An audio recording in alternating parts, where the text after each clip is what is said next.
наш СТ-мелиоратор собрал деньги для плана межевания. В 2016 году мы собрали деньги и сделали план межевания наших участков.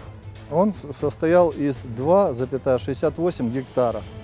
Этот план межевания уже существует много лет, получается, и никак исполком его не может принять. Своими руками создали цветущий рай. Не можем мы получить частную собственность. Я живу здесь с семьей, мне больше жить негде.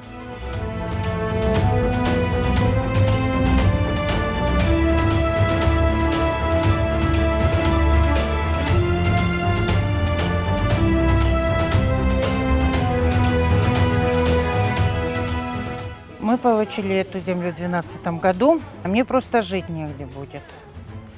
У меня квартира и дом остались в Луганске. Так как я предатель Родины, как мне говорят мои знакомые с Украины, то, что я приняла гражданство России и осталась в Крыму, фактически половину перестали с нами общаться. И если у нас вдруг заберут эту землю, что мне делать, куда мне идти? Мы купили в 2017 году дом, на нас наложила арест прокуратура.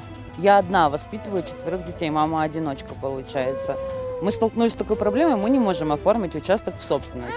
Из-за того, что мы не можем оформить участок в собственность, мы не можем детей в школу отдать, мы не можем прикрепиться к детской поликлинике. Законы России разрешают получить нам землю в собственность.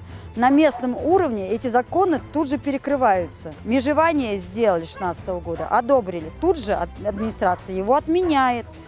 То есть каждый день могут менять законы на местном уровне, а тогда на что надеяться народу и верить во что?